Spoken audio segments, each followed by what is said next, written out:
Jasmine Taylor stood triumphantly at the front of the first-class cabin, surrounded by 23 empty seats she'd just purchased for $46,000. The white businessman who'd refused to sit beside her was now being escorted to coach. His face turned ashen when she revealed her identity.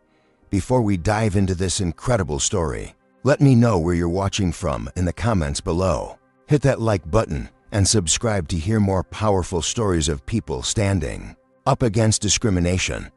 How would you have reacted in Jasmine's shoes? Let's find out what led to this extraordinary moment.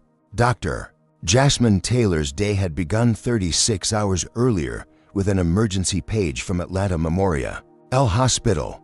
A 7-year-old boy had been rushed in with a traumatic brain injury after a car accident, requiring immediate neurosurgical intervention. As one of the top neurosurgeons in the country, Jasmine hadn't hesitated. She'd spent 12 grueling hours in the operating room, carefully repairing damaged blood vessels and relieving pressure on the child's brain. "We got him stabilized," she told the tearful parents afterward.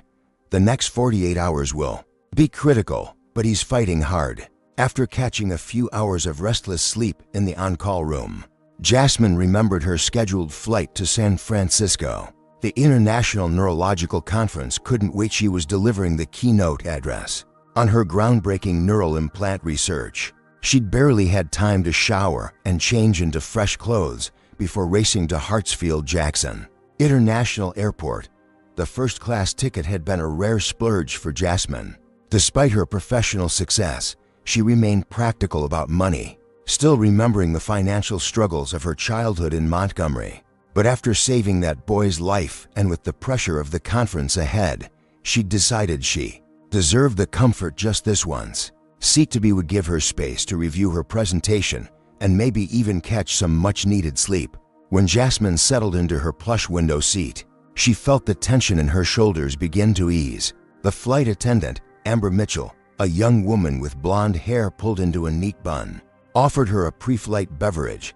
"Sparkling water would be wonderful," Jasmine said. Gratefully accepting the cold glass, the peaceful moment shattered when Richard Whitfield boarded the plane.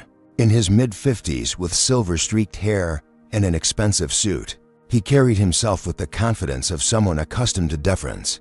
His eyes scanned his boarding pass, then the seat numbers. Before landing on Jasmine, the slight curl of his lip was subtle but unmistakable.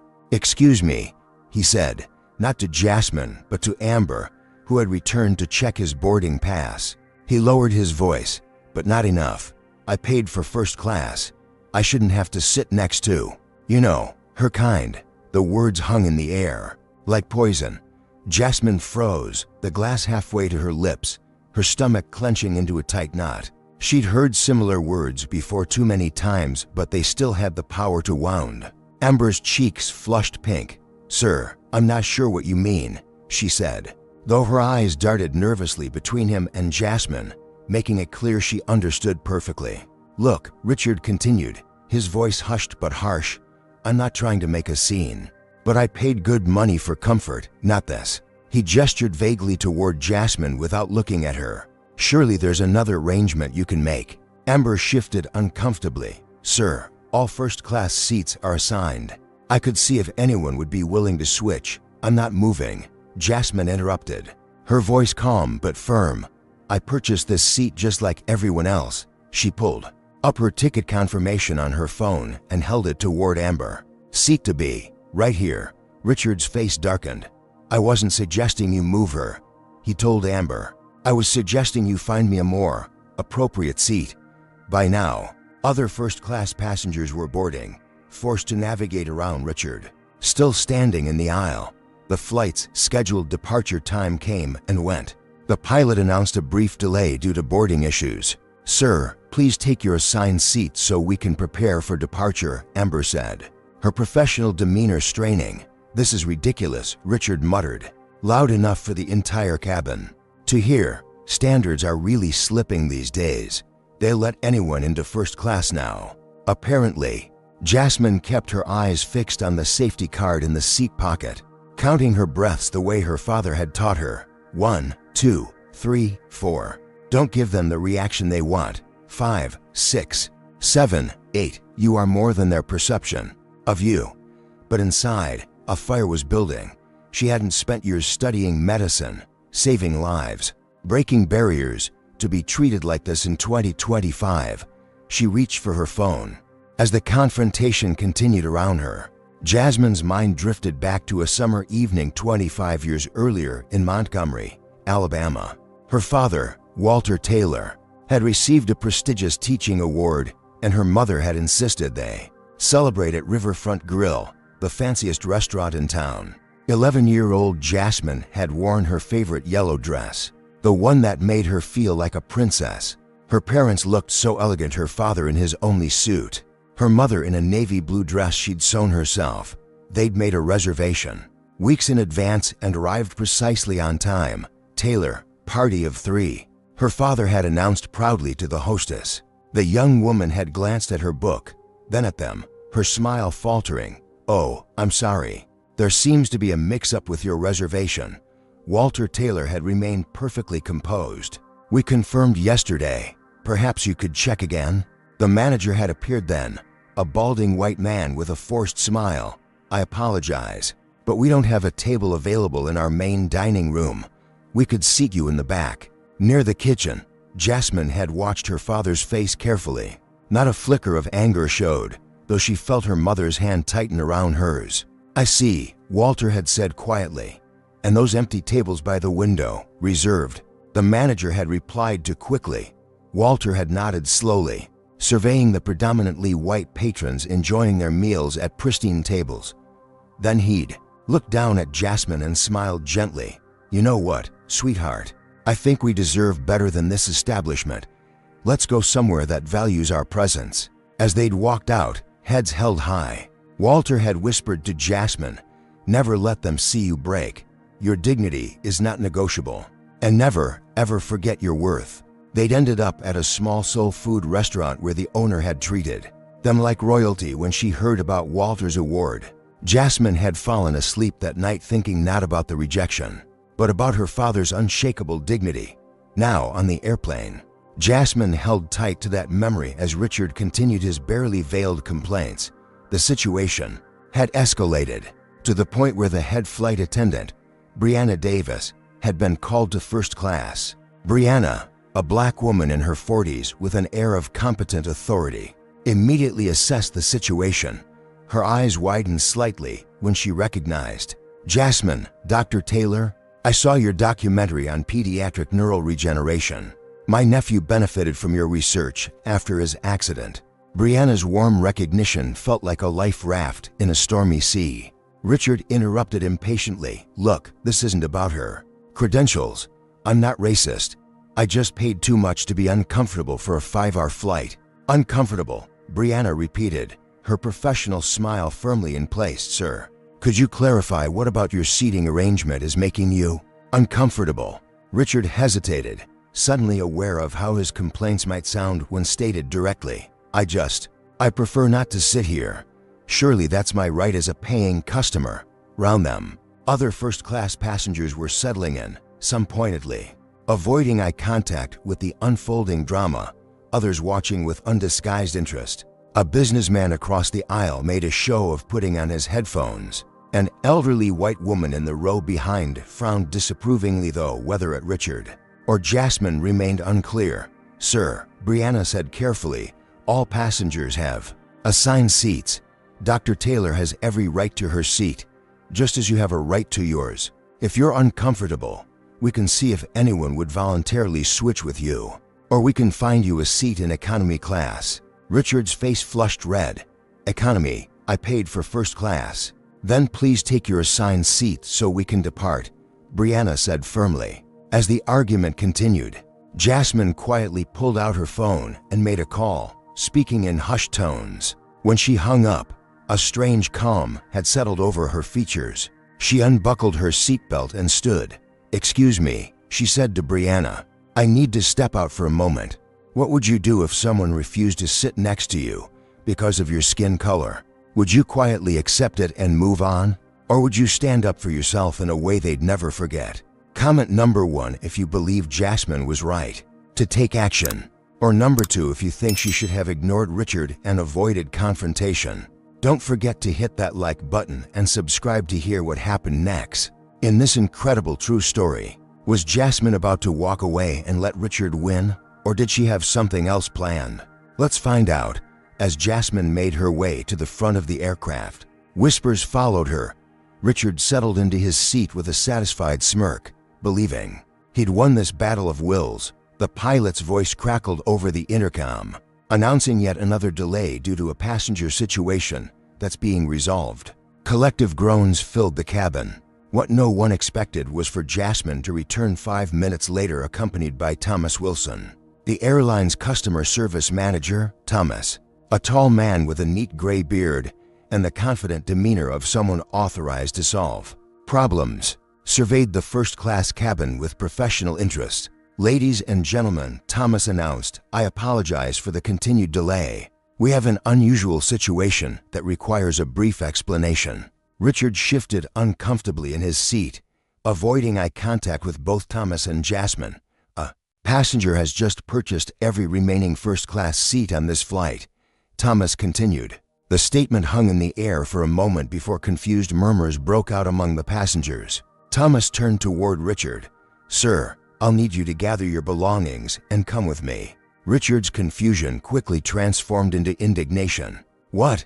Why? I have a confirmed seat right here." "Yes, sir, you did," Thomas replied calmly. "However, the airline reserves the right to reassign seats in certain situations, as clearly stated in our terms of service. In this case, the passenger who purchased the remaining seats has requested that you specifically be reaccommodated in the economy section." That's discrimination," Richard sputtered. Looking around for support from his fellow passengers, he found none. "Actually, sir," Thomas said, "it's a private purchasing decision. Dr. Taylor has just spent $46.00 to buy every remaining seat in first class. As the effective renter of this space, she has the right to determine who shares it with her." All eyes turned to Jasmine, who stood quietly beside Thomas. For many passengers, this was the first indication that the woman Richard had refused to sit beside wasn't just any traveler. "Dr. Taylor," Richard repeated, his face draining of color. As recognition dawned, Jasmine Taylor, the neurosurgeon, the founder and CEO of Taylor Neurological Institute, Thomas added helpfully. "Now, sir, if you'll please come with me, we have a seat for you in economy. The flight attendants will serve you complimentary beverages to compensate for the inconvenience." Richard remained frozen in place. "You can't do this. I paid for first class, and you'll receive a full refund," Thomas assured him, "plus a voucher for future travel. Now, please come with me so we can get this flight underway." When Richard still didn't move, Thomas nodded to the flight attendants who had positioned themselves nearby. "Sir, if you refuse to comply with crew member instructions, we'll be forced to remove you from the flight entirely. Federal regulations are quite clear on this matter." Finally, Richard stood, awkwardly collecting his carry-on items from the overhead bin while avoiding eye contact with everyone around him as he followed Thomas toward the economy section. The first-class cabin remained eerily silent. Once Richard was gone, Jasmine quietly returned to her original seat. Brianna approached her with a mixture of awe and concern. "Dr. Taylor, that was. I've never seen anything like that in 15 years of flying," she said softly.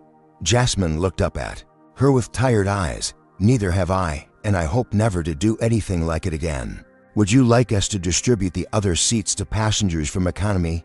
Brianna asked. "No," Jasmine replied firmly.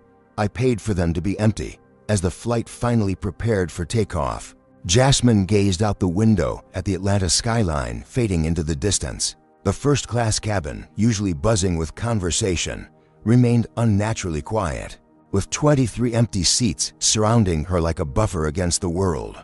Have you ever witnessed someone standing up to discrimination in a creative way? Would you have spent that kind of money to make a point, or would you have handled it differently? Comment below with your thoughts, and don't forget to subscribe to hear what happened next in this extraordinary story. Did Jasmine's bold move solve the problem, or did it create even bigger challenges for her? Let's continue. At 35,000 feet above the American heartland, Jasmine finally felt her pulse return to normal. The drone of the engines and the gentle vibration of the plane had a calming effect as she spread her presentation materials across the empty seat beside her. First class was eerily quiet, with just her occupying the space designed for 24 passengers. Brianna stopped by periodically to check on her, each time with increasing warmth. During one such visit, she lingered a moment longer than necessary. "I just wanted to say," Brianna began hesitantly, "what you did back there. It meant something to all of us." She gestured subtly toward the other black flight attendants working in the galley. "We see these situations all the time, but company policy," she trailed off.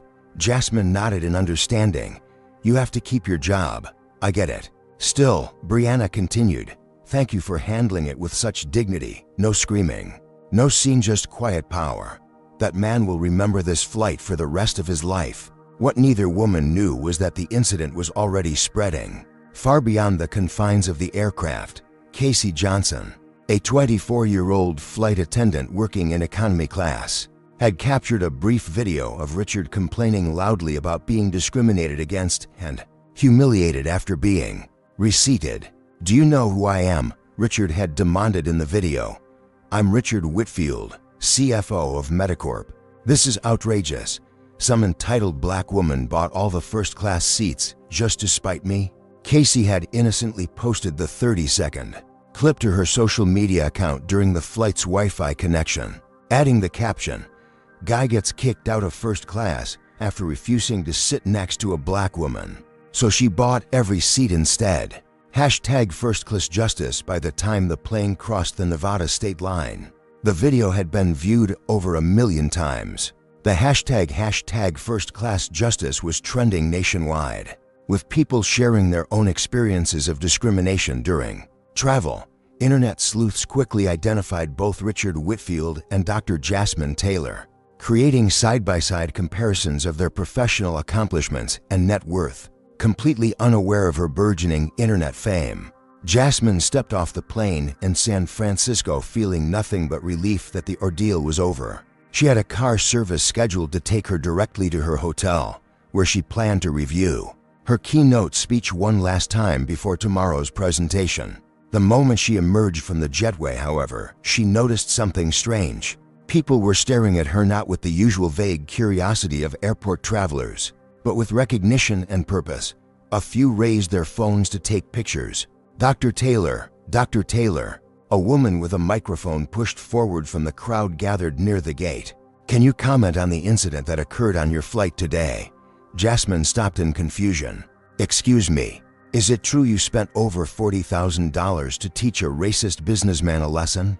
Another voice called out, "Did you really buy every first-class seat just to have him removed?" shouted someone else. Flashbulbs popped as more phones were raised.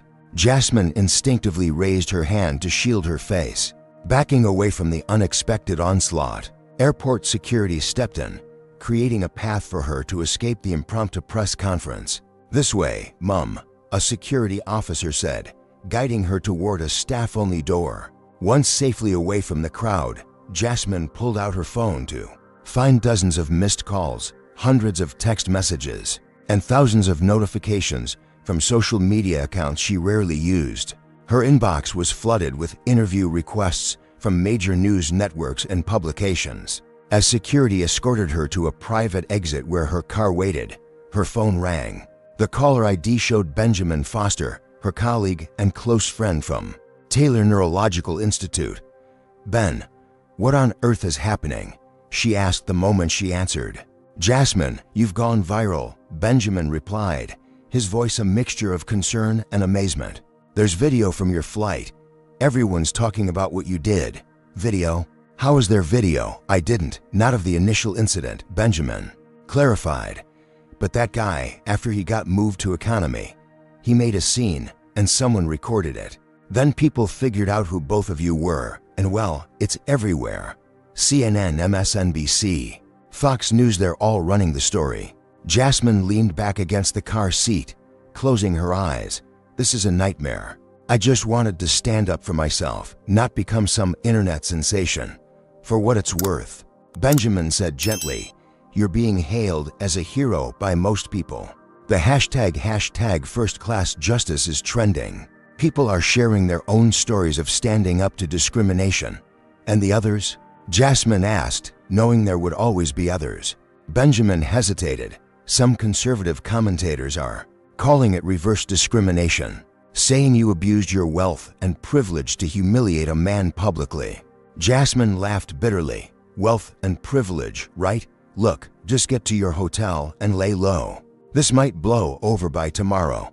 But as her driver navigated through downtown San Francisco, Jasmine knew in her gut that this was just the beginning. Her phone continued to buzz incessantly with notifications. When she finally checked her email, one message stood out among the flood of media requests. It was from Elizabeth Chen, the organizer of the neurological conference. Dr. Taylor, I've just become aware of the situation that occurred during your travel today. While we fully support your right to dignity and respect, we're concerned about the potential distraction this may cause at tomorrow's proceedings. Could we schedule a call this evening to discuss how best to proceed with your keynote address? Elizabeth Jasmine stared at the message, a cold feeling settling in her stomach. The professional repercussions were already beginning, and she hadn't even checked into her hotel yet. The St. Regis Hotel normally would have impressed Jasmine with its elegant lobby and attentive staff. Tonight, however, she barely noticed her luxurious surroundings as she was whisked through a side entrance to avoid the small gathering of reporters who had somehow discovered her accommodation. We've upgraded you to a suite on a higher floor for additional privacy, Dr. Taylor, the manager informed her as they rode the elevator. And we've instructed our staff not to confirm your presence to any callers. Thank you, Jasmine replied, too exhausted to say more. Once alone in her suite, she kicked off her shoes and collapsed onto the king-sized bed, staring at the ceiling. 36 hours without proper sleep, a 12-hour surgery, a racist confrontation, and now a media firestorm. It was too much. Yet her mind wouldn't quiet enough for rest. Her phone rang again. Dr. Elizabeth Chen was calling directly rather than waiting for Jasmine to respond to her email. Taking a deep breath, Jasmine answered, Elizabeth, I was just about to call you back. Jasmine, Elizabeth's voice was tense. I've been fielding calls about you for the past 2 hours. This conference has never received this kind of attention. I'm sorry for the disruption, Jasmine said automatically, though a part of her resented having to apologize at all. But I didn't seek this attention. Nevertheless, it's here. We have major sponsors concerned about association with controversy. The board is worried your keynote will become a platform for discussion about race, rather than neuroscience. My research hasn't changed in the past 6 hours, Jasmine pointed out, and I have no intention of turning a scientific presentation into a social commentary. Elizabeth sighed. It might not matter what your intentions are. Richard Whitfield is CFO at Medicorp. Did you know that? The name hit Jasmine like a physical blow. Medicorp was one of the largest medical equipment manufacturers in the country, and a potential investor in her neural implant research. She'd been in preliminary talks with their innovation department for months. I had no idea who he was when this happened, Jasmine said quietly. Well, he knows who you are now. Medicorp sponsors 3 of our panel discussions and has threatened to pull out completely. They're claiming you deliberately targeted and humiliated their executive. Before Jasmine could respond, her phone beeped with another incoming call. Unknown number, but the area code was familiar. Atlanta, where Medicorp's headquarters were located. Elizabeth, I need to take another call. Can we continue this conversation in 20 minutes? Just think carefully about how you want to proceed, Jasmine. Your research is too important to be overshadowed by this incident. Jasmine switched to the incoming call. Dr. Taylor speaking. Dr. Taylor. Richard Whitfield's voice was cold and controlled, nothing like his flustered anger on the plane. I think it's time we spoke directly about your little stunt today. Jasmine's spine stiffened. Mr. Whitfield, I didn't realize we had anything to discuss. Oh, I think we do. You've made quite a spectacle of yourself and, by extension, of me. My company's stock has dropped 3 points since that video went viral. That sounds like a consequence of your own actions, Jasmine replied evenly. Listen carefully. Richard's voice lowered to a threatening murmur. I don't know if you were aware of Medicorp's interest in your neural implant technology when you decided to humiliate me, but I'm making it clear now. That partnership is dead. Furthermore, I'll be using every resource at my disposal to ensure other potential investors understand the liability of associating with you. Are you threatening me because I refuse to be disrespected? Jasmine asked, her voice steady despite her racing heart. I'm informing you of the reality of your situation. Your research funding will dry up. Your speaking invitations will disappear. Your institute will suffer. Was making your point worth it? Before she could respond, he continued, I've already spoken with my legal team about a defamation suit. Your actions implied I'm racist, which is demonstrably false and damaging to my reputation. Mr. Whitfield, I never called you racist. I simply declined to be treated as less than. We'll let the courts decide what your actions implied. Sleep well, Dr. Taylor. Your keynote tomorrow may be your last for a very long time. The call ended, leaving Jasmine staring at her phone in disbelief. In the span of 12 hours, her professional standing had gone from respected neurosurgeon to controversial figure, and now one of the most powerful men in the medical industry was threatening to destroy everything she'd built. She forced herself to shower and change into pajamas, though sleep seemed impossible. When she checked her email one last time, she found a message from the conference registration system confirming several cancellations for her presentation tomorrow. Names she recognized: department heads, research directors, potential collaborators, all suddenly unable to attend. The isolation she'd felt in that first-class cabin, surrounded by empty seats she'd purchased, was nothing compared to the isolation she felt now. Morning came too quickly. Jasmine dressed with extra care, choosing a conservative navy blue suit and minimal jewelry. Her keynote was scheduled for 9 a.m., and despite everything, she was determined to deliver it with the professionalism that had defined her career. When she arrived at the conference center, the atmosphere was noticeably tense. Colleagues who would normally greet her warmly averted their eyes or offered tight, uncomfortable smiles. As she made her way to the main hall, she overheard snippets of conversations that abruptly stopped when she approached. Dr. Taylor, a voice called from behind. She turned to find Dr. Michael Okonkwo, a respected neurologist from Johns Hopkins. I just wanted to say I'm sorry about what happened to you on that flight. It was brave, what you did. Thank you, Michael, she said, genuinely touched by his support. Not everyone feels comfortable saying it publicly right now, he added in a lower voice. But many of us have experienced similar situations. Just know you're not alone, even if it feels that way. His words fortified her as she continued toward the presentation hall. Outside the door, a small group of conference attendees huddled in conversation. One of them, Dr. William Hayes from Stanford, broke away when he saw her. Jasmine, he said, his voice strained with artificial brightness. Listen, about today's session, the team and I have been discussing, and we think it might be better if we postponed our research collaboration announcement. Postponed, Jasmine repeated. The paper's already been accepted for publication. The press release is scheduled for next week. William shifted uncomfortably. It's just, with all this attention, we're concerned the science might get lost in the other narrative. The other narrative, her existence as a black woman in America, reduced to a distraction from real work. I understand, she said quietly, though she didn't. Not really. We'll discuss timing later. As she entered the hall, she noticed immediately that it was only half full. For a keynote that had been standing room only in pre-registrations, the empty seats spoke volumes. Those who had chosen to attend sat mostly near the back, as if maintaining physical distance from potential controversy. And there, in the very last row, sat Richard Whitfield.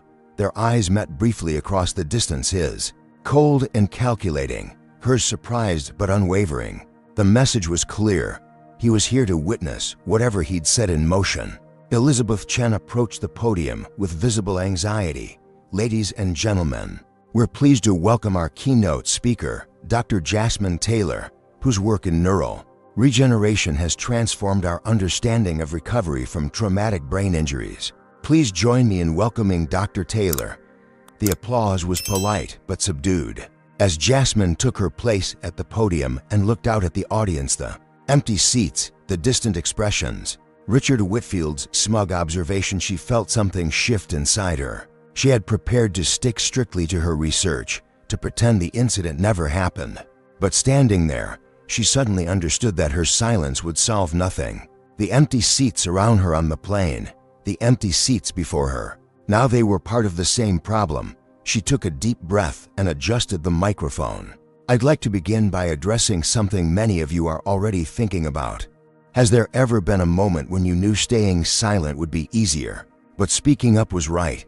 Would you risk your career to stand against discrimination? Comment number 1 if you believe we should always speak truth to power, even at personal cost.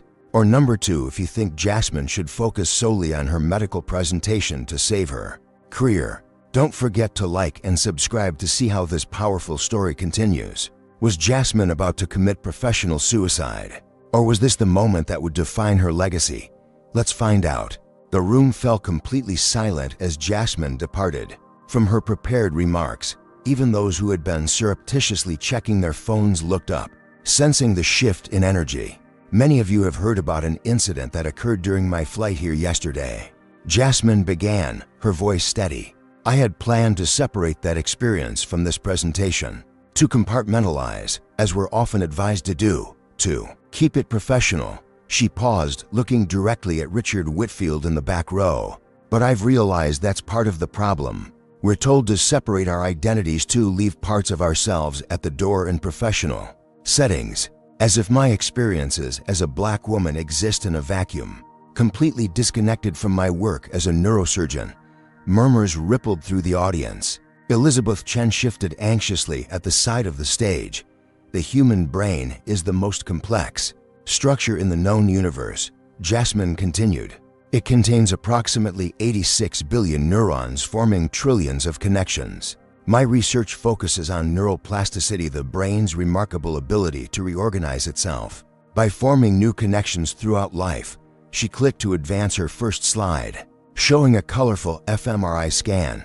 "But there's another kind of plasticity. My work has forced me to confront social plasticity, the ability or inability of human societies to reorganize their thinking, to form new connections between people who have been historically separated." The whispers grew louder. Several attendees near the back stood and quietly exited. Richard Whitfield remained seated, his expression unreadable. "The disease I truly study isn't just traumatic brain injury, it's the injury of discrimination. The trauma of being told, explicitly or implicitly, that you don't belong in certain spaces, whether that's a first-class cabin or a medical conference." Jasmine advanced through her slides, expertly weaving together her prepared scientific content. With this new narrative, she presented her groundbreaking research data alongside observations about institutional barriers. She discussed neural pathways and social pathways with equal authority. "When I was 11 years old," she shared, "my father taught me that dignity is non-negotiable. Yesterday, on that flight, I remembered his words, and I want to be clear. What I did wasn't about wealth or privilege. It was about refusing to accept the premise that my humanity was optional, negotiable, or less valuable." As she neared the conclusion of her presentation, Jasmine noticed something remarkable. The audience that had begun sparse and distant had transformed. People had moved forward in their seats. Those who had been avoiding eye contact were now fully engaged. And at some point, Richard Whitfield had slipped out of the hall. In conclusion, Jasmine said, "My neural implant technology offers hope for patients who've been told their conditions are permanent and unchangeable. But it also reminds us that nothing is truly fixed, not our brains, not our societies, not our futures. Change is not only possible, it's inevitable when we insist upon it." The silence that followed lasted only a second before applause erupted, hesitant at first, then building to a standing ovation. Not from everyone, certainly. Several attendees remained seated, their expressions disapproving. But enough rose that Jasmine felt a weight lift from her shoulders. As she stepped away from the podium, Elizabeth approached with a complex expression, part admiration, part exasperation. That was not what we discussed, she said quietly. No, Jasmine agreed. It was what needed to be said. For the next hour, Jasmine found herself surrounded by colleagues wanting to speak with her, some offering support, others sharing their own experiences with discrimination in medicine, a few engaging thoughtfully with the scientific aspects of her research. It felt like the first normal interaction she'd had since boarding that flight in Atlanta. The sense of normalcy was shattered when she stepped into a quiet hallway to check her messages. Richard Whitfield was waiting, his back against the wall, his posture deceptively casual. Quite a performance, he said as she approached. Using my presence to create more drama for your new audience. Very clever. I didn't know you would be here, Jasmine replied truthfully. And everything I said in there was fact, not drama. Fact. Richard pushed himself away from the wall, taking a step toward her. Here's a fact. I'm filing a defamation lawsuit against you tomorrow morning. You've implied to an international audience that I'm racist. That has tangible impacts on my reputation and career. I never used that word. Jasmine pointed out. You didn't have to. The implication was clear. And here's another fact. Medicorp will be issuing a press release this afternoon clarifying that we have no intention of partnering with Taylor Neurological Institute now or in the future. Your little moment of empowerment is going to cost your patients access to cutting-edge technology. Jasmine felt her hands begin to shake, not with fear, but with rage. So you're using your position to punish me for not accepting mistreatment. And you wonder why people might question your character. Richard stepped closer, his voice dropping to a menacing whisper. You have no idea who you're dealing with. I've destroyed better doctors than you for far less. Before he could continue, a deep voice interrupted from behind Jasmine. Is there a problem here? Security Chief Malcolm Reynolds stood with his arms crossed, his imposing figure a welcome barrier. No problem, Richard said smoothly, his threatening demeanor instantly replaced with professional politeness. Just a difference of opinion between colleagues, Dr. Taylor, Malcolm asked, not taking his eyes off Richard. Mr. Whitfield was just leaving, Jasmine said firmly. Richard straightened his tie. Indeed I was. But this conversation isn't over, Dr. Taylor. Not by a long shot. As he walked away, Malcolm turned to Jasmine with concern. Are you all right, Doctor? We received reports about a man behaving aggressively toward you. I'm fine, Jasmine assured him. Though she wasn't, just professional disagreements. Back in her hotel room that evening, Jasmine's phone rang with an unfamiliar number. Expecting another reporter or perhaps Richard's lawyers, she answered cautiously. Dr. Taylor speaking. Dr. Taylor, this is Victoria Reynolds, CEO of Medicorp. Jasmine sat up straighter, suddenly alert. Ms. Reynolds, I wasn't expecting your call. I imagine not, but recent events have made it necessary. Victoria's voice was measured, professional. I've been briefed on the incident involving our CFO, Richard Whitfield, as well as your subsequent interactions. I see, Jasmine said carefully. What you probably don't see, Victoria continued, is that this isn't the first incident of this nature involving Mr. Whitfield. It is, however, the first to receive public attention. Jasmine remained silent, unsure where this conversation was heading. I'm a woman of color in a predominantly white, male industry, Victoria said, her tone softening slightly. I know something about navigating spaces not designed for people like us, and I recognize the courage it takes to stand your ground. Thank you, Jasmine said quietly. Don't thank me yet. Richard has significant influence within Medicorp and powerful allies on our board. This situation will get worse before it gets better. But I wanted you to know you're not alone in this fight. As they ended the call, Jasmine stared out at the San Francisco skyline, realizing this confrontation had become something much bigger than a single incident on an airplane. It had exposed fault lines running through institutions, industries, and individual lives, including her own. What began as her personal stand for dignity had transformed into a public referendum on race, power, and accountability in America. And Richard Whitfield was not going to surrender without deploying every weapon at his disposal. Have you ever found yourself unexpectedly at the center of a bigger fight than you anticipated? How did you handle it? Comment below and share your experiences. And if you're inspired by Jasmine's courage, hit that like button and subscribe to follow her journey. How far would Richard go to silence her? And would Victoria's support be enough to protect Jasmine's career? Let's continue. Richard Whitfield moved quickly. By the time Jasmine's plane touched down in Atlanta the following day, Medicorp's PR machine was in full swing. A carefully worded press release circulated to major news outlets. Medicorp remains committed to creating an inclusive environment for all employees, partners, and stakeholders. Recent allegations against our chief financial officer, Richard Whitfield, mischaracterize both his actions and his character. Mr. Whitfield has an exemplary record of supporting diversity initiatives throughout his career. Medicorp stands firmly behind him and will take appropriate legal action against defamatory statements that damage our corporate reputation. The statement was only the beginning. By mid-afternoon, Richard had appeared on a conservative news program, presenting himself as the victim of cancel culture. What we're seeing here is a troubling trend, he told the sympathetic host. I simply requested a seat change, which is any passenger's right. Dr. Taylor immediately assumed racial motivation and used her considerable wealth to create a public spectacle. Then she leveraged that incident to generate publicity for herself. Jasmine watched the interview from her office at Taylor Neurological Institute, her stomach churning with each calculated distortion. He's flipping the entire narrative, Benjamin observed, sitting across from her desk, making himself the victim and you the aggressor. It's a strategy as old as time. Jasmine replied warily, and it works because it taps into existing biases. About angry, entitled black women, her phone buzzed with a notification.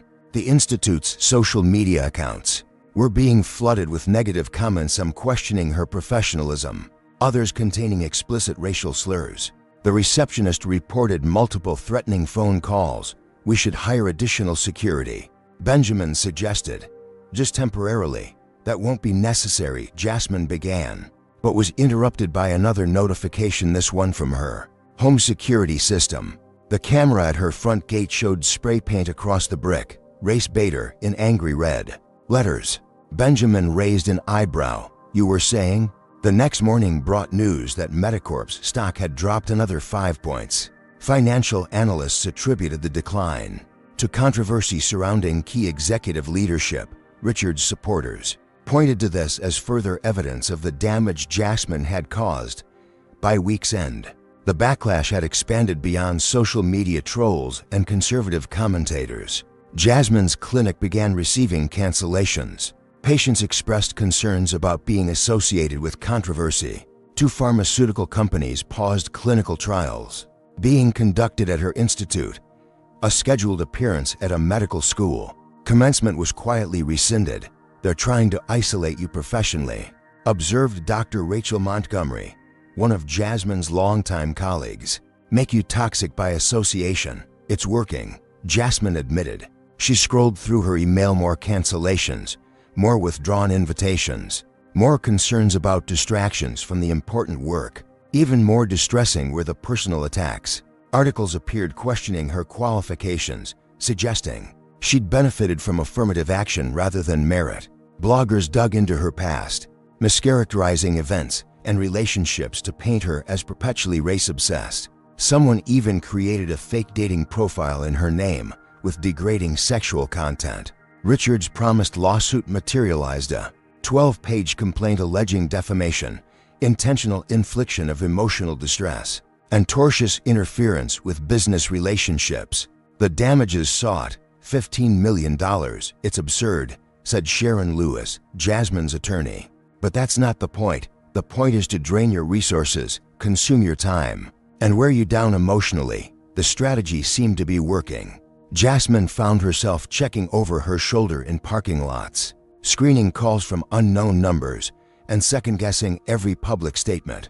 Sleep became elusive. Her concentration suffered. Then came the news that broke her resolve. Her father, Walter Taylor, now 73 and suffering from hypertension, had been hospitalized after a cardiac event. It was the stress, her mother explained over the phone, her voice thin with worry. He's been watching everything on the news. reading all those terrible things they're saying about you. It was too much for his heart. Jasmine drove to Montgomery. That night, her vision blurred with exhaustion and unshed tears.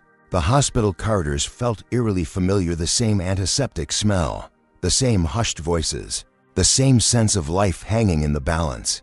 But this time, she wasn't the confident doctor striding through with answers. She was the frightened daughter, praying she hadn't caused irreparable harm. Walter Taylor looked smaller somehow, propped up against white pillows, an oxygen tube beneath his nose, but his eyes lit up when she entered the room. "There's my warrior," he said, his voice weaker than she remembered, but filled with the same pride. "I'm so sorry, Dad," Jasmine whispered, taking his hand. "This is all my fault." Walter shook his head firmly. "Never apologize for standing in your truth. I taught you that. But look what it's cost us. Your health, my career, our peace." "Listen to me," Walter interrupted, squeezing her hand with surprising strength. "Every generation fights the same battle, just on different ground. My parents faced Jim Crow. I faced segregation. You're facing something more subtle, but just as pernicious, the assumption that your dignity is optional in certain spaces." He paused, catching his breath. "The difference is you have resources they couldn't imagine. Use them." Jasmine stayed by his bedside all night, her mind churning with conflicting impulses. By morning, as her father's condition stabilized, she had made a decision. She would issue a public apology, not for standing up for herself, but for allowing the situation to escalate. She would suggest a joint statement with Richard, a mutual acknowledgement of misunderstanding, and a commitment to moving forward productively. It wasn't ideal, but it would end the nightmare. It would protect her father's health, salvage what remained of her professional standing, and allow her institute to continue its vital work. The victory would be Richard's, but perhaps that was the price of peace. She drafted the statement in the hospital cafeteria, her fingers heavy on the keyboard. Just as she was about to email it to Sharon for review, a small voice interrupted her thoughts. "Excuse me, are you Dr. Taylor, the brain doctor from TV?" Jasmine looked up to find a black girl of about 12 standing beside her table, clutching a well-worn medical dictionary. "I am," Jasmine admitted cautiously, expecting the child to relay some adult's criticism. Instead, the girl's face lit up. "I'm Zoe. I want to be a doctor just like you when I grow up. My science teacher showed us the video of you standing up to that mean man on the airplane. She said you're the kind of doctor who saves lives in more ways than one." Jasmine was momentarily speechless. "That's very kind of your teacher. Can I show you something?"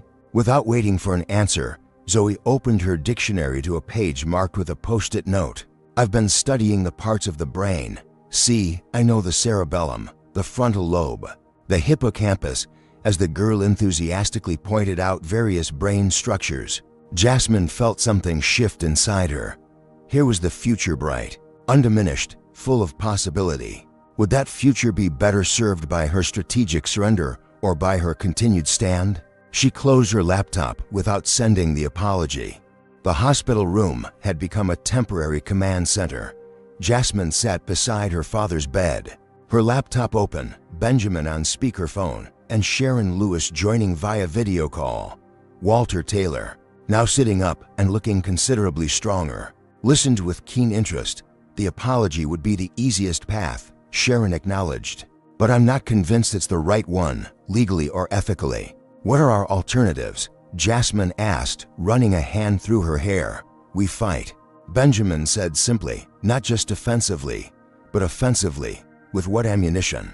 Jasmine countered. "Richard has a corporation behind him. I have." "Me, you have more than you realize," Sharon interjected. "Since your conference speech, my office has received 17 messages from current and former Medicorp employees, all women, mostly minorities, all with stories about Richard Whitfield." Jasmine straightened in her chair. "What kind of stories?" "Patterns of behavior consistent with what you experienced. Discriminatory comments, blocking promotions, creating hostile work environments. Several women claim they were transferred or pushed out after raising concerns." "That's significant," Jasmine said carefully. "But would any of them go public? They're scared." Sharon admitted. Medicorp has strict NDA letters, and Richard has a reputation for retaliation. But they wanted you to know you're not alone. Walter. Taylor cleared his throat. You know what would give them courage? Seeing someone stand firm who has more to lose than they do. The conversation was interrupted by a nurse bringing medication. As the nurse checked Walter's vitals, she glanced at Jasmine with recognition in her eyes. My daughter showed me what happened to you. She said quietly, I just want you to know we're all behind you. What you did, it matters to us. After the nurse left, Jasmine sat in stunned silence. It was the third such encounter in today's ordinary people expressing support, sharing how her stand had resonated with their own experiences. Dad's right, she finally said. And so are you, Benjamin. We fight. The strategy they developed was multi-pronged.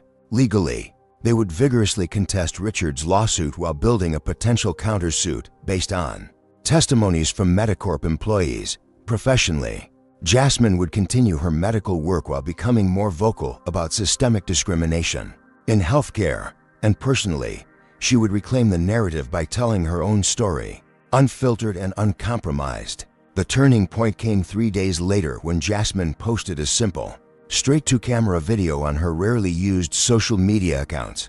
No professional lighting, no script, just raw honesty about what had happened on the plane and the aftermath. I never wanted to be the face of a movement, she explained. I just wanted to be treated with basic human dignity. But sometimes, standing up for yourself means standing up for everyone who's ever been in your position. The response was immediate and overwhelming. Within hours, the video had been viewed millions of times.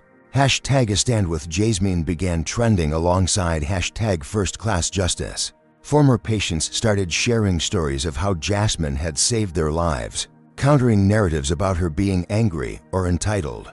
Black medical professionals formed a coalition issuing a statement of support, detailing their own experiences with discrimination in healthcare settings. Most significantly, Jasmine's stand inspired others to come forward.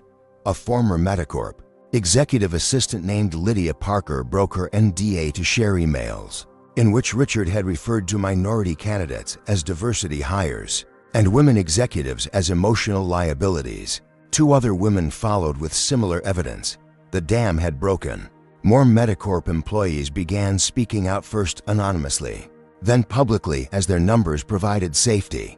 A pattern emerged not just of individual discrimination, but of systematic bias in hiring, promotion, and compensation.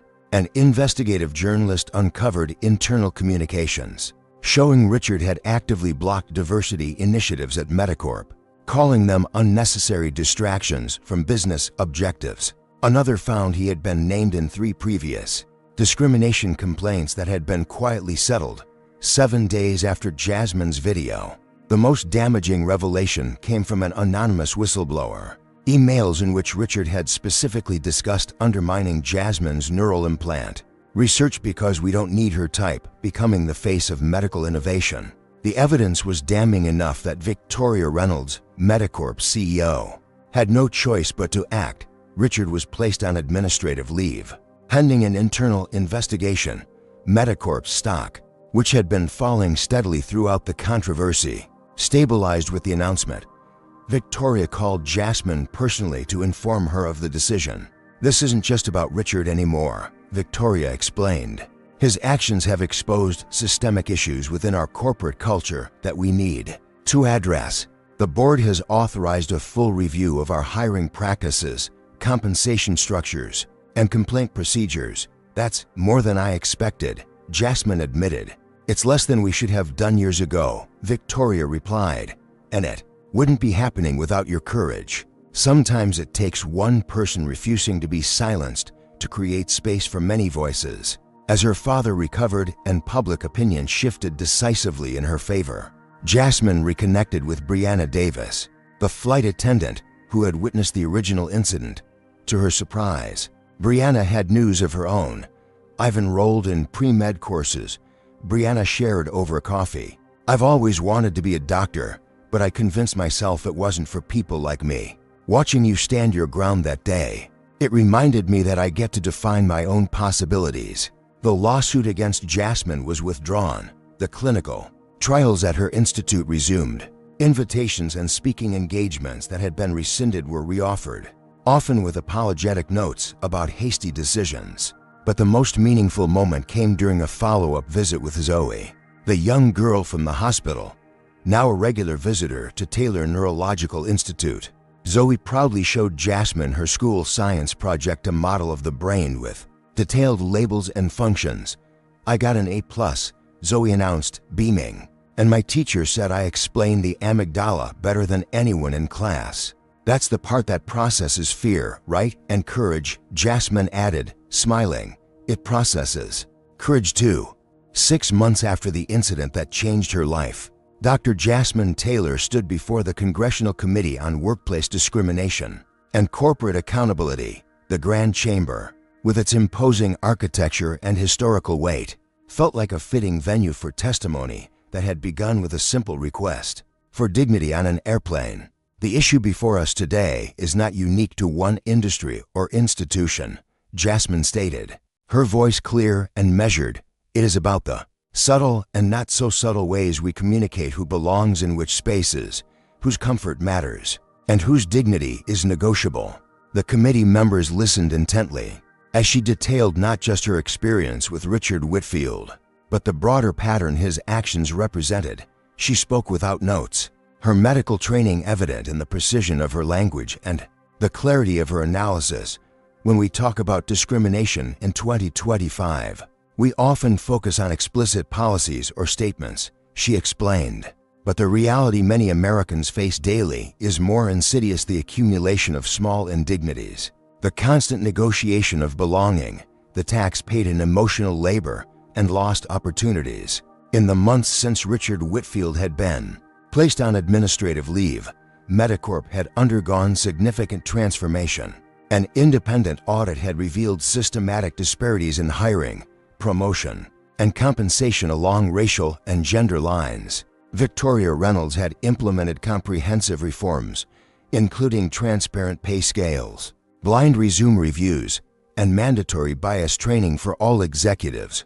Richard himself had been terminated after the investigation confirmed not just the incident with Jasmine, but a long-standing pattern of discriminatory behavior.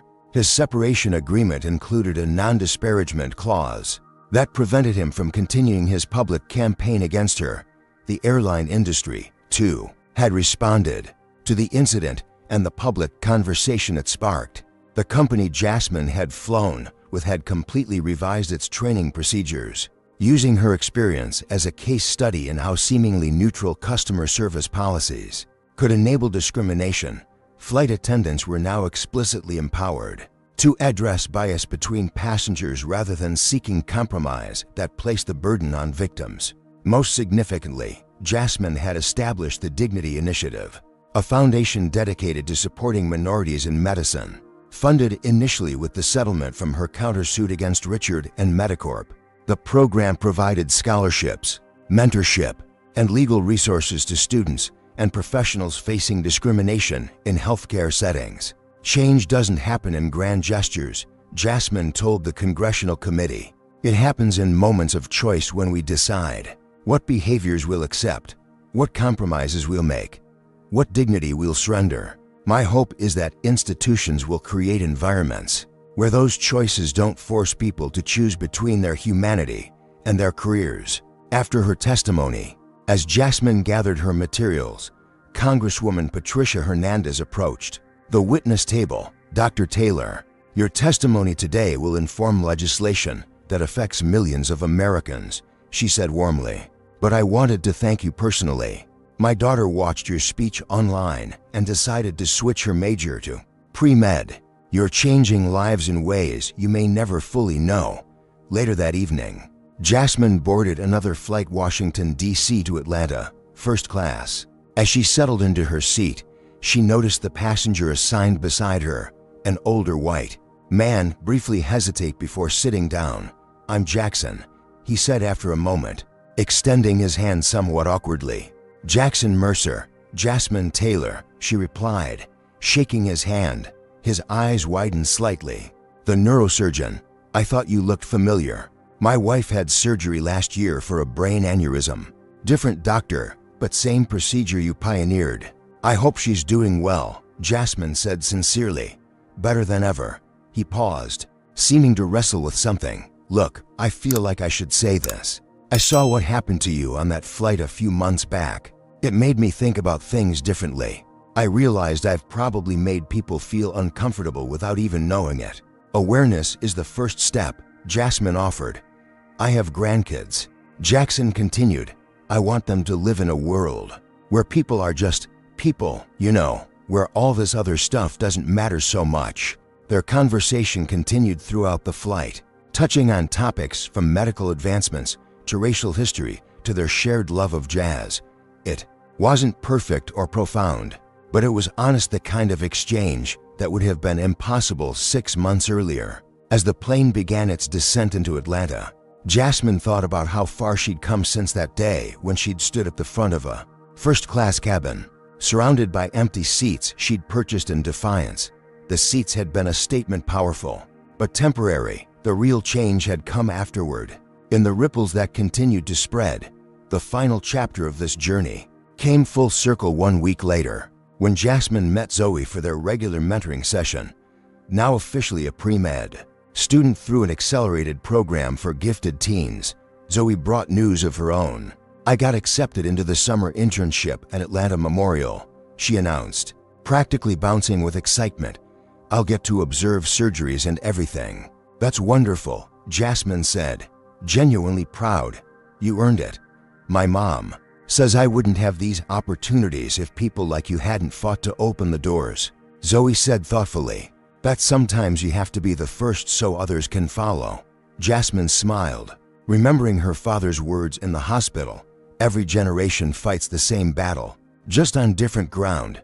The key is to make sure those doors stay open, she told Zoe, and to widen them for those coming after you. As they reviewed Zoe's biology homework together, Jasmine reflected on the true meaning of first class, not a cabin on an airplane or a marker of status, but the character shown when confronted with the choice between comfort and conscience, between acceptance and action. In that moment of decision on the airplane, she had chosen dignity over convenience. In doing so, she had revealed not just the persistence of discrimination, but the power of refusing to accept it, a lesson more valuable than any first-class ticket could ever be. This story reminds us that dignity is never negotiable. When Jasmine refused to accept mistreatment, she wasn't just standing up for herself, she was challenging a system that normalizes discrimination. Her journey teaches us that true courage isn't about grand gestures, but about those pivotal moments when we choose integrity over comfort. The professional backlash Jasmine faced highlights how speaking truth to power comes with real consequences. Yet her persistence revealed something powerful. One person's refusal to be silenced can create space for countless others to speak. The voices that joined hers, from Medicorp employees to young girls like Zoe, demonstrate how individual courage can catalyze collective change. Perhaps most importantly, Jasmine's story shows that transformation happens in unexpected ways. What began as a confrontation on an airplane evolved into congressional testimony, corporate reform, and mentorship for the next generation. This reminds us that standing up against discrimination isn't just about the immediate moment.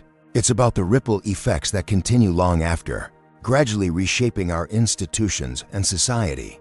In the end, Jasmine discovered that the true meaning of first class has nothing to do with airplane seating, and everything to do with the dignity we demand for ourselves and extend to others. What would you have done in Jasmine's position? Would you have spent $46.00 to make a point about dignity, or would you have handled the situation differently? Share your thoughts in the comments. If this story resonated with you, please hit that like button, subscribe to hear more powerful stories of resilience, and share with someone who needs this message today. How have you stood up against discrimination in your own life? I'd love to hear your experiences. Thank you for joining me on this journey, and remember, your courage today creates a better tomorrow for someone else.